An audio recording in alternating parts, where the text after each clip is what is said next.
जय श्री गणेश। भगवान गणेश की कृपा आप पर और आपके परिवार पर सदैव बनी रहे। भगवान गणेश के जन्म से संबंधित 3 पौराणिक कथाएं सुनिए। जन्म को लेकर कई तरह की कथाएं हैं। 12 पुराण और शिव पुराण में विनायक के जन्म को लेकर अलग अलग कथाएं हैं। 12 पुराण के अनुसार भगवान शिव ने गणेश जी को पंच तत्वों से बनाया है। जब भगवान शिव गणेश जी को बना रहे थे तो उन्होंने विशिष्ट और अत्यंत रूपवान रूप पाया। इसके बाद यह खबर देवताओं को मिली। देवताओं को जब गणेश के रूप और विशिष्टता के बारे में पता लगा तो उन्हें डर सताने लगा कि कहीं ये सबके आकर्षण का केंद्र ना बन जाएं। इस डर को भगवान शिव भी भांप गए थे, जिसके बाद उन्होंने उनके पेट को बड़ा कर दिया और मुंह हाथी का लगा दिया। वहीं शिव पुराण में कथा इससे अलग है। इसके अनुसार माता पार्वती ने अपने शरीर पर हल्दी लगाई थी। इसके बाद जब उन्होंने अपने शरीर से हल्दी उतारी तो उससे उन्होंने एक पुतला बना दिया। पुतले में बाद में उन्होंने प्राण डाल दिए। इस तरह से विनायक पैदा हुए थे। इसके बाद माता पार्वती ने गणेश को आदेश दिए कि तुम मेरे द्वार पर बैठ जाओ और उसकी रक्षा करो, किसी को भी अंदर नहीं आने देना।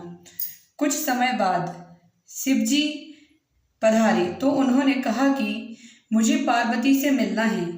इस पर गणेश जी ने मना कर दिया। शिव जी को नहीं पता था कि ये कौन है। दोनों में विवाद हो गया और उस विवाद ने युद्ध का रूप धारण कर लिया। इस दौरान शिव जी ने अपना त्रिशूल निकाला और गणेश का सिर काट डाला। पार्वती को पता लगा तो वह बाहर आई और रोने लगी। उन्होंने शिव जी से कहा कि आपने मेरे बेटे का सिर काट दिया। शिव जी ने पूछा कि ये तुम्हारा बेटा कैसे हो सकता है। इसके बाद पार्वती ने शिव जी को पूरी कथा बताई। शिव जी ने पार्वती को मनाते हुए कहा कि ठीक है, मैं इसमें प्राण डाल देता हूँ, लेकिन प्राण डालने के लिए एक सिर चाहिए। इस पर उन्होंने गरुड़ जी से कहा कि उत्तर दिशा में जाओ और वहाँ जो भी माँ अपने बच्चे की तरफ पीठ करके सोई हो उस बच्चे का सिर ले आना। गरुड़ जी भटकते रहे पर उन्हें ऐसी कोई माँ नहीं मिली, क्योंकि हर माँ अपने बच्चे की तरफ मुँह करके सोती है। अंततः एक हथनी दिखाई दी। हथनी का शरीर का प्रकार ऐसा होता है कि वह बच्चे की तरफ मुँह करके नहीं सो सकती। गरुड़ जी उस शिशु हाथी का सिर ले आए। भगवान शिव जी ने वह बालक के शरीर से जोड़ दिया, उसमें प्राणों का संचार कर दिया, उनका नामकरण कर दिया। इस तरह श्री गणेश को हाथी का सिर लगा। श्री गणेश चालीसा में वर्णित है कि माता पार्वती ने पुत्र प्राप्ति के लिए कठोर तप किया।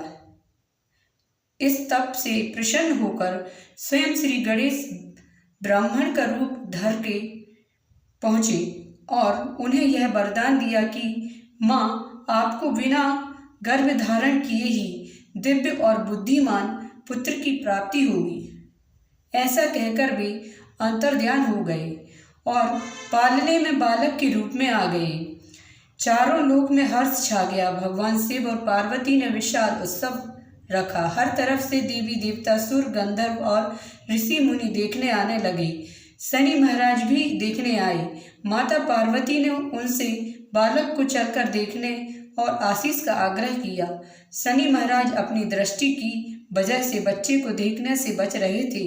माता पार्वती को बुरा लगा। उन्होंने शनिदेव को उलाहना दिया कि आपको यह उत्सव नहीं भाया, बालक का आगमन भी पसंद नहीं आया। शनिदेव सक्चा कर बालक को देखने पहुँचे, लेकिन जैसे ही शनि की किंचित दृष्टि बालक पर पड़ी, बालक का सिर आकाश में उड़ गया। उत्सव का माहौल मातम में परिवर्तित हो गया। माता पार्वती विकल हो गई। चारों तरफ हाहाकार मच गया। तुरंत गरुड़ जी को चारों दिशा से उत्तम सिर लाने को कहा गया। गरुड़ जी हाथी का सिर लेकर आए। यह सिर शंकर जी ने बालक के शरीर से जोड़कर प्राण डाले, इस तरह गणेश जी का सिर हाथी का हुआ। कथा समाप्त हुई। वीडियो अच्छा लगे तो चैनल को सब्सक्राइब करिए, बेल आइकन प्रेस करिए और कमेंट सेक्शन में जय श्री गणेश लिखिए।